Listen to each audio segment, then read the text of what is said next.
Bonjour à tous et merci de nous rejoindre sur France 3 Alsace. Nous sommes en direct depuis la Foire du Livre de Saint-Louis, événement festif et culturel qui dure tout le week-end, encore jusqu'à demain soir. On est ensemble pour une demi-heure d'émission, pour un thème, celui de la subtile relation entre les éditeurs et les écrivains. Et pour en parler, j'accueille sur ce plateau Dominique Manotti, bonjour. Vous êtes écrivain, publié dans la série Noire. Votre dernier roman, c'est Or Noir. Vous avez une longue expérience, on va dire aussi, de cette relation avec les éditeurs. On en parlera dans cette émission. Sabine Vespizer, bonjour, merci d'être là. Vous êtes éditeur ou éditrice, comment on dit ? Comme vous voulez. En tout cas, vous êtes invité de cette Foire du Livre, mise à l'honneur. Votre maison d'édition porte votre nom. C'est les éditions Sabine Vespizer. Vous nous raconterez aussi tout à l'heure comment vous les avez créées. On a également sur ce plateau Pierre Marchand. Bonjour. Bonjour, merci d'être avec nous. Vous êtes des éditions du Verger, vous êtes propriétaire de ces éditions régionales qui a aussi un ancrage national, une relation entre la région et le Paris qui sera intéressante à décrypter. Et puis Aurélien Masson. Bonjour. Bonjour. Vous êtes depuis une dizaine d'années directeur de la collection Or Noir. Or Noir, attends, Or Noir, ça y est, regardez, c'est série Noire. Or Noir, c'est tout est bon. Du moment qu'il y a noir, ça va. Du noir, il y a du noir partout. Voilà. Donc voilà, de la collection série Noire qui fête cette année ses 70 ans. Vous avez pris cette collection en main, donc il y a une dizaine d'années maintenant, avec peut-être aussi de nouvelles orientations que vous pouvez amener sur cette collection. En tout cas, le monde de l'édition n'est pas forcément toujours bien connu du grand public. Moi, j'aimerais savoir comment, en tant qu'éditeur, les uns les autres, vous vivez votre métier d'éditeur. Est-ce que vous êtes des dénicheurs, des révélateurs, des passeurs de textes, Aurélien Masson ? Aurélien Masson, oui. Alors moi, ce que j'aime bien avec le temps, parce que avec le temps, je me suis aperçu que ce que j'aime bien, c'est découvrir des nouveaux auteurs qui envoient des textes. Vous disiez, on ne connaît pas très bien le monde de l'édition, mais moi je fonctionne assez à l'ancienne. Donc j'ouvre des lettres et j'ouvre des mails qu'on m'adresse, qu'on ne m'adresse pas obligatoirement personnellement, mais à la collection. Et puis je les lis. Et je pense que éditer, c'est aussi à des moments, il n'y a jamais le livre parfait qui tombe. Mais tout d'un coup, on sent qu'il y a quelque chose, qu'il y a une musique, qu'il y a un imaginaire, ou alors qu'il y a des personnages. Et en tant qu'éditeur, on a tout de suite envie de rencontrer cet auteur. La relation d'un éditeur et d'un auteur, elle passe d'abord, pour moi, par le désir. C'est avant tout une histoire d'amour sur un texte, et l'envie de défendre ce texte au mieux, de défendre l'auteur. Et après, une fois que la machine à désir est partie, alors, un désir en lisant le texte au départ. Je vous vois opiner du chef, Sabine Vespizer. J'opine du bonnet, je souscris à tout ce que vient de dire Aurélien Masson, en ajoutant peut-être que mon grand plaisir aussi au fil des années, c'est de voir des œuvres se déployer. Quand on choisit un texte, en effet, on choisit, parfois c'est un jeu, on joue comme au casino, et on fait le pari que ce texte-là dissimule un véritable écrivain. Mais un premier texte n'est jamais parfait. Un premier texte n'est jamais parfait. Ce n'est pas vrai. Il peut y avoir des premiers textes absolument merveilleux. Mais très souvent, un premier texte est une promesse. Et moi, ce qui me fascine et qui m'enthousiasme au fil des années, c'est de voir ces promesses se tenir par le simple fait qu'un écrivain rencontre ses lecteurs. Un écrivain est légitimé par ses lecteurs, et le fait d'être publié, je ne sais pas si Dominique Manotti confirmera cela, mais je le vois en tout cas avec les écrivains que je publie comme Michel Lèbre. Il est évident que Chemin, le dernier livre de Michel Lèbre que j'ai publié en février dernier, est beaucoup plus abouti dans son écriture, dans son atmosphère, dans le son qu'il rend, dans cette musique, que je reconnais tout à fait aussi, ce mot de musique, que le tout premier livre d'elle que j'ai publié. Donc cette légitimation par l'écriture, elle est très importante, parce qu'un écrivain, au bout d'un moment, quand il a en face de lui son public, se sent comme une responsabilité, et d'écrivain devient écrivain. Vous expliquez, en fait, il y a une forme de passage et d'accompagnement. Pierre Marchand, vous le vivez de la même manière ? Oui, moi je souscris complètement à ce que disent mes confrères, et ce qui est merveilleux aussi, c'est de voir donc un auteur qui effectivement évolue, continue à travailler, produit de nouveaux textes, et aussi il nous surprend parfois. Ça c'est super aussi quand un auteur se libère, sort un petit peu de ce qui est pour lui son propre schéma classique, ses propres chemins, et tout à coup prend un risque, se sent suffisamment en sécurité pour prendre un risque, proposer quelque chose de différent, partir dans une autre direction. Et là, il y a une récompense aussi du travail. On se dit il y a vraiment quelque chose qui se passe, et c'est vraiment sympa de ce point de vue-là. Dominique Menotti, on a entendu là 3 éditeurs enthousiastes. Oui, je suis un peu essolée là. Mais non, mais alors, vous est-ce que ça résonne pour vous ce qu'il raconte là? Vous avez, vous, à un moment donné, réussi à accrocher l'éditeur? Oui, non, bien sûr que ça résonne énormément pour moi. Ce que je voudrais dire quand même, c'est qu'on a affaire là à 3 éditeurs qui font admirablement leur métier. On les a un petit peu sélectionnés. C'est pas toujours, oui, on les a sélectionnés. C'est pas toujours rose quand même. Vous avez eu des expériences difficiles? Non, on n'a jamais d'expérience difficile. Mais disons que moi, ce que je cherchais quand j'ai commencé à publier, j'ai publié très tard. Moi, j'ai un parcours complètement anormal. J'ai publié très tard, après avoir beaucoup écrit, mais écrit soit de l'histoire, soit des tracts politiques, syndicaux, etc. Bon, et j'avais toujours eu un mode de travail très collectif dans toutes mes activités avant d'écrire des romans. Et l'écriture romanesque, c'est évidemment un travail totalement solitaire qui n'a absolument rien à voir avec tout ce que j'avais fait avant. Et le passage a été difficile. Je m'attendais à trouver dans les maisons d'édition, comment dire, une équipe, des échanges, hein. Et jusqu'à ce que j'arrive à la série noire, je ne les ai pas trouvés. Ça n'a pas forcément été évident. Alors il y a parfois des à la série noire, ce qui est vraiment intéressant dans ce qui s'y passe, si vous voulez, c'est que Aurélien Masson est arrivé à créer une espèce d'ambiance dans laquelle les échanges se font très spontanément. Oui, on le sent, c'est lié peut-être aussi à la personnalité. C'est pas organisé, mais les échanges sont constants. On se rencontre très fréquemment, on discute beaucoup, et c'est vraiment une atmosphère assez collective. Et moi, ça me plaît beaucoup. C'est ce qui vous plaît. Dominique Menotti, on va s'intéresser à une personne qui est publiée chez Sabine Vespizer, un couple, on va dire, qui s'est trouvé parce qu'il faut à un moment donné que ça prenne. Olivier Stéphan, vous êtes avec Marie Richeux. Enfin, je vais aller vers Marie Richeux, et comme vous l'avez dit, Marie Richeux, c'est une écrivain qui est publiée par Sabine Vespizer, et comme beaucoup de monde ici, je me pose la question de la mécanique, du mode d'emploi, du rapport entre l'écrivain et son éditeur. Marie Richeux, la voici. Bonjour Marie. Bonjour Olivier. Vous avez peut-être reconnu sa voix parce que Marie Richeux, on l'entend tous les jours depuis 2010 sur France Culture, je crois.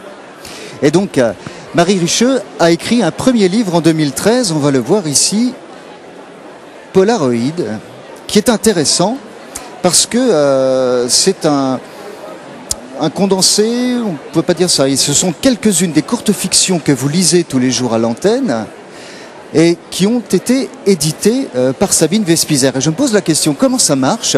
Est-ce que Sabine Vespizer vient vous voir un jour et vous dit Marie, ça y est, je t'édite, et comme je t'édite, puisque je t'édite, ça y est, toi tu es écrivain? Alors Sabine Vespizer, elle lisait depuis déjà des années des textes que j'écrivais, et donc elle avait déjà connaissance d'une certaine manière de ce travail d'écriture. Et puis en effet, je lisais à l'époque chaque jour des courtes fictions à l'antenne sur France Culture, l'après-midi ou le matin.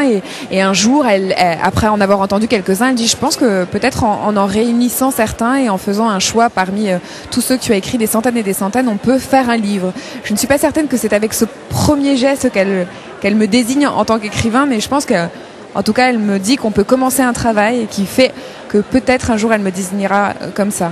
Et vous avez employé le terme de travail. En fait, c'est véritablement une collaboration à ce moment-là qui se met en place et qui va durer, puisque vous publiez un deuxième livre, Achille, qui vient de sortir en 2015, qui cette fois-ci est un roman. Et ça veut dire que le pas est franchi. Le pas est franchi, et c'est vraiment un travail, pour reprendre le mot que vous prononcez et que j'ai prononcé avant, parce que je pense que ce texte-là n'aurait absolument pas la forme qu'il a et l'aboutissement qu'il a si il n'avait pas eu certains moments clés dans le travail fait avec Sabine. Et c'est un travail au long cours qui est tissé de différentes conversations et qui parfois s'arrête. Et Sabine, c'est quelqu'un de très très précis dans sa lecture. Elle a un métier d'éditeur depuis des années et des années, et elle a parfois la possibilité de juste avec un seul mot nous faire prendre un virage, et je crois emmener le le texte là où elle pressent qu'il doit être. Et je me disais aussi, il y a une qualité de lecture. Enfin, j'ai l'impression, vous allez me dire si c'est juste ou pas, qu'en fait Sabine Vespizer est capable de lire lentement, c'est-à-dire de détecter ce qu'il y a au-delà des mots.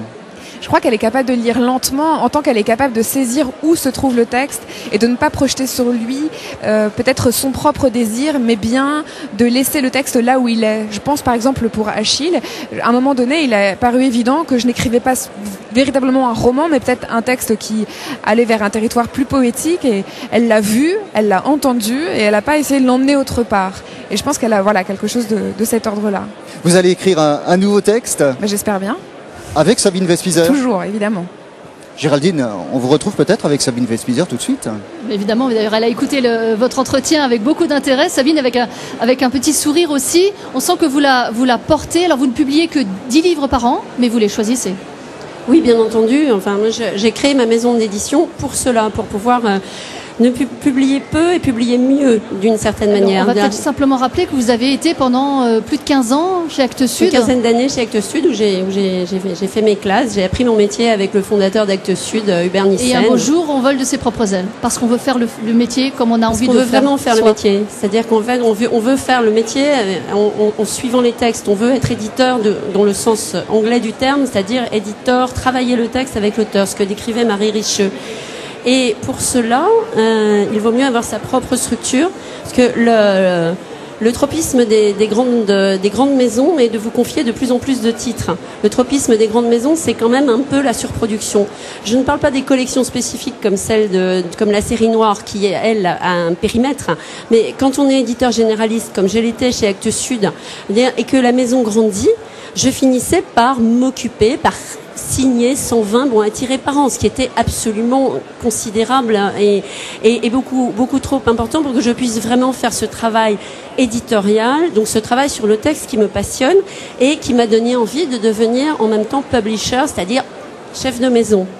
Ce qui m'a permis aussi d'apprendre quantité d'autres métiers, enfin d'apprendre la fabrication, la commercialisation, le service de presse, etc.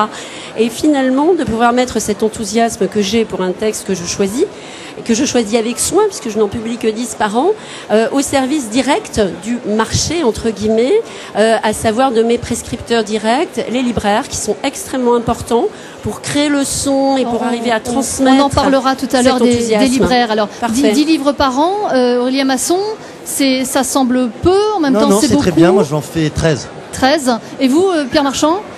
Entre 15 et 20. Entre 15 et 20 ? Oui, ce qui est beaucoup trop. J'aimerais faire moins. Vous aimeriez faire moins. Ouais. Et pourquoi vous en faites 15 à 20 ? Parce qu'aujourd'hui, l'équilibre financier de mon entreprise nécessite d'en publier entre 15 et 20. Mais je travaille effectivement à pouvoir en faire moins pour la même raison. Parce qu'effectivement, c'est au détriment du travail qui a été fait sur le texte. Voilà, donc c'est... Et sinon, le soin, l'attention que vous portez à vos auteurs, vous le faites comme Sabine Vespizer, Aurélien Masson ? Ah oui. Moi, j'adore lire, j'adore relire. Il paraît que vous ne faites que ça, d'ailleurs, lire et lire. Oui, vraiment. Ou alors, je fais des bêtises. Donc, en fait, il faut mieux que je fasse que lire. Et j'adore... dire quand un auteur me renvoie une deuxième version, une troisième version, on a serré quelques vis. De temps en temps, c'est assez rapproché. Oh là là, ça doit être embêtant de relire. Pas du tout. Moi, j'adore relire. Je vois les manuscrits comme de la lave.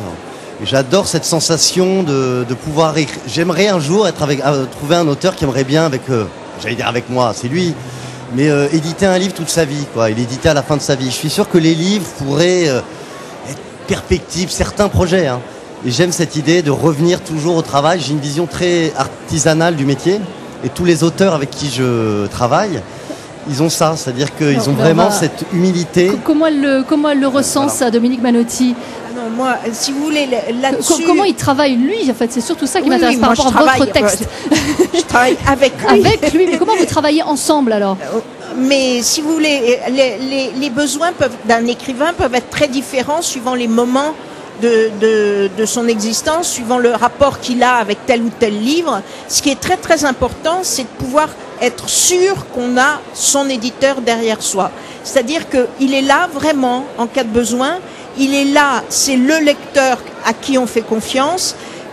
Bon, ensuite, alors on travaille de façon très étroite. C'est un peu votre psy, des fois on a l'impression que l'éditeur il est aussi là pour... Mais ça dépend des gens. Ah oui. Ça dépend. Avec Dominique, pas du tout. Pas mais du tout, j'ai mais des ça peut auteurs où arriver. effectivement le travail est plus dans l'écoute que dans le travail du texte. Mais tout ça, c'est des... Alors vous avez besoin de l'appeler parfois pour quelle raison? Qu'est-ce qui va vous aider à avancer? Ah, mais moi, ce qui m'aide à faire, c'est mon texte. Il se trouve, si vous voulez, que oui, j'ai eu besoin très très fortement de quelqu'un qui me lise et qui me dise ça va pas, il faut couper là, il faut reconstruire, il y a beaucoup de choses à faire. Sur le dernier roman, j'ai fait 4 versions. 4 versions, donc ça c'est un travail absolument considérable, autant pour l'éditeur que pour l'écrivain. Je veux dire, c'est un travail d'équipe en quelque sorte. C'est tout à fait possible que le prochain roman soit plus facile à accoucher. Mais en tout cas... Mais c'est une forme d'accouchement. Oui, c'est une forme d'accouchement, absolument. Pour ça, des fois, on a besoin d'aide. Ah bah oui, Pierre et Marchand. on a besoin d'aide. Et ce qui est très important, c'est de savoir que l'éditeur est là et qu'il peut le faire et qu'il est d'accord pour le faire, qu'on peut faire appel à lui. Ça, pour c'est extrêmement sécurisant. En tout cas, sécurisant. Oui. Oui, ça fait complètement partie de notre métier, je pense, d'accompagner un écrivain pour qu'il sorte du travail solitaire dont vous parliez, de la première écriture de son texte, vers un travail d'équipe. C'est exactement ça.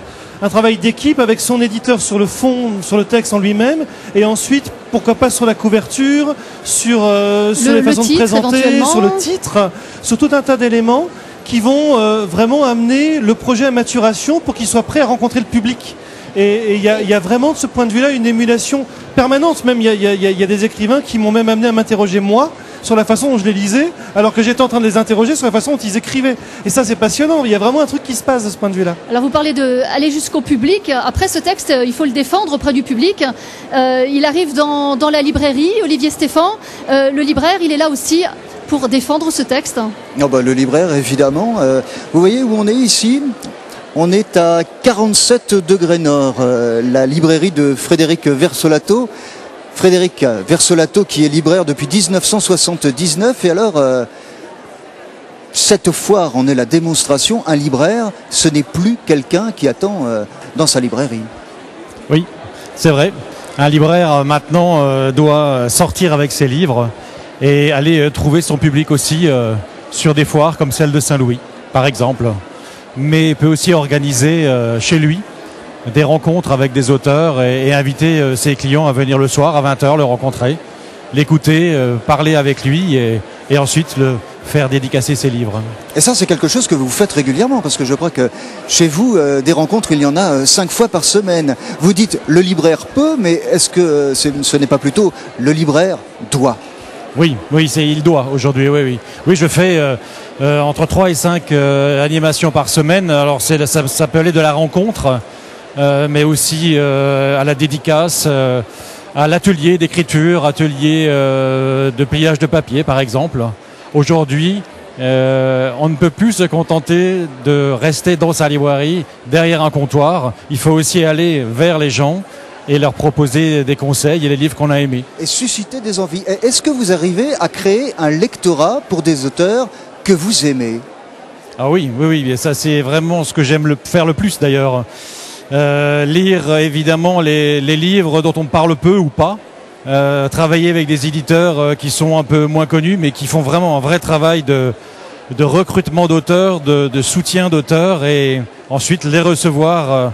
Je citerai par exemple les éditions du Rouergue avec Sylvie Gracia et une de ses auteurs qui s'appelle Julia Kernidon pour son livre Buvard où nous en avons vendu plus d'une centaine d'exemplaires et on est quasiment les seuls en France à avoir fait ça pour ce livre-là. Alors on dit que les libraires ont des problèmes économiques à cause de l'arrivée d'Amazon. Vous avez une position complètement différente. Vous dites il y a de la place pour tous les libraires et au contraire, il faut qu'il y ait encore plus de libraires. Oui, moi j'en suis vraiment persuadé. Alors Amazon est vraiment un cas à part, mais en tout cas, physiquement dans une ville, plus il y a de libraires, plus les gens livrent. J'en suis persuadé vraiment, complètement maintenant. Les libraires ne se mangent pas le lectorat ? Non, on se complète. Comme on parle de passion, de choses qu'on aime, on n'aime pas forcément et pas toujours les mêmes choses, heureusement.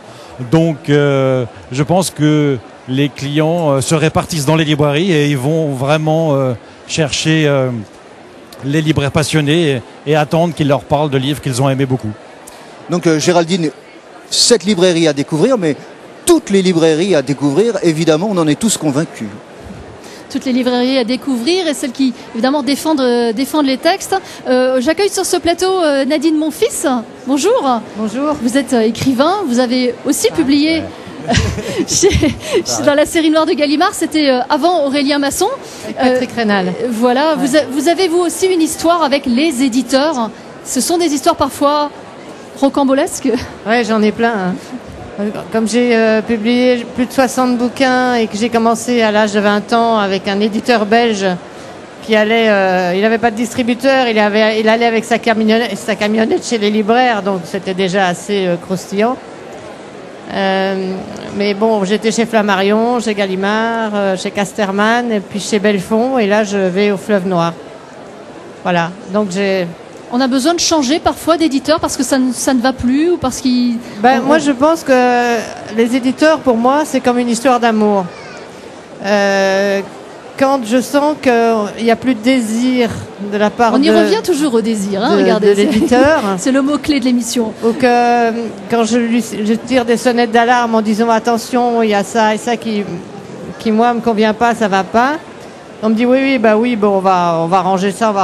Et puis si au bout d'un moment il y a rien qui bouge, c'est vrai que alors on a envie d'aller voir ailleurs. Et moi j'ai besoin d'un éditeur qui a envie de moi et qui a de l'humour aussi et avec qui je peux vraiment collaborer et pour le choix des couvertures et pour les services de presse c'est vachement important d'avoir une attachée de presse aussi qui est combative et qui aime ce que je fais. Si j'ai pas ça, je m'en vais. Quoi. Mais ce qui veut dire que finalement, dans cette histoire d'amour entre l'éditeur et l'écrivain, si humainement ça prend pas, le texte a beau être magnifique, on n'aboutira à rien. On est toujours dans l'histoire du son que rend un texte. Il m'est jamais arrivé d'être ébloui par le son que rendrait un texte et de rencontrer derrière quelqu'un qui n'avait pas cette intégrité-là. Donc on prend un texte, mais d'abord un texte, et après on trouve une personne derrière. Mais évidemment la relation humaine est fondamentale. Et après on incarne, nous éditeurs, pour l'auteur, le désir du texte, l'attente du texte. Michel Lèbre le dit très bien, il dit pour moi un éditeur c'est quelqu'un qui m'attend. Je sais que quelqu'un est là pour mon prochain texte, même s'il n'est pas encore écrit, mais qu'il y a un désir du texte. C'est merveilleux de pouvoir se dire ça en tant qu'écrivain, parce qu'il y a des écrivains qui écrivent, ils attendent, mais personne n'arrive. Sont-ce des écrivains ? C'est la question. Ça, c'est une question très dure pour de gens tous ceux qui n'ont pas réussi à être édités. Des quantités de manuscrits, mais de gens qui écrivent un peu à l'image, enfin pensant qu'ils ont leur chance, parce qu'il y a énormément de textes produits. On parlait tout à l'heure de la quantité de livres publiés. Jérôme Lindon, qui était le fondateur et le patron des éditions de Minuit, disait d'une boutade, l'édition est le seul métier qui lutte contre la crise par la surproduction. C'est un peu vrai. C'est-à-dire qu'aujourd'hui, tout le monde publie de tout. Je comprends bien que quelqu'un ayant envie d'écrire et voyant sur les tables des libraires à peu près de tout se dise « j'ai ma chance ». Sauf que, ça c'est un peu un appel à tous les gens qui m'ont déjà proposé des manuscrits sur ce salon, sauf que c'est pas la peine d'envoyer n'importe quel texte à n'importe quel éditeur. On attend aussi de la part de quelqu'un qui souhaite être publié, on attend de lui une conscience et un respect de nos catalogues. Il est inutile de m'envoyer des romans noirs, il est inutile d'envoyer des romans de littérature générale à Aurélien Masson, par exemple. D'accord, il faut... Non, j'en fais. Moi je prends tout, je suis comme la mort. Pierre Marchand, il nous reste à peine 2 minutes d'émission, ça passe très vite. Du coup, l'éditeur régional peut aussi avoir un rôle ici, dans le choix de à quelle porte je vais frapper. Oui, bien sûr, mais c'est vrai que, comme le disait Sabine Vespizer, souvent le problème de l'éditeur régional, c'est qu'on va aller le voir en fin de course, on a été refusé par des éditeurs nationaux. Ça, c'est un peu frustrant aussi pour vous, non ? Alors bon, on n'est pas non plus des soldeurs de manuscrits, quoi. Hein. Et puis, effectivement, l'éditeur régional, le fait d'être dans une région, ça ne dit rien du travail littéraire que l'on essaye de défendre et de faire avec nos écrivains. Et je crois qu'il faut de toute manière qu'un éditeur soit installé en région, installé à Paris, qu'il soit grand, qu'il soit petit. Choisir son éditeur, c'est choisir effectivement sur une histoire de désir, mais réciproque, quelqu'un dont la production nous interpelle, qui ressemble à ce qu'on a envie de faire. Et il y a peut-être une chance en retour que cet éditeur vous choisisse ou vous attende lui aussi. C'est surtout ça. Vous parlez de chance. Un dernier mot, Aurélien Masson, rapidement. Il y a une part de chance aussi dans le fait d'être édité? Non, pas d'être édité. Non, après que le livre marche, totalement. Mais c'est pas de la chance, c'est encore une fois, c'est du travail aussi. C'est une déclaration d'amour, de désir, moi, à chaque fois que j'appelle un auteur, ça se décrète pas non plus, donc parfois. Il m'envoie ce livre, donc lui déjà veut ça, et moi, chaque fois que j'appelle un auteur, j'ai toujours peur qu'il est déjà parti ailleurs. Ah oui. Je suis vraiment. Parce que parfois ils peuvent aussi vous échapper. C'est vrai que c'est un vrai coup de cœur qu'il faut avoir. Merci à tous les quatre d'avoir participé à cet échange. C'était fort intéressant. C'est la fin de cette émission. On se quitte, mais la foire du livre continue, elle, encore ce soir et puis demain toute la journée avec tous les auteurs que nous avons eu le plaisir d'accueillir sur ce plateau aujourd'hui. Belle journée à tous. À bientôt. Thank you.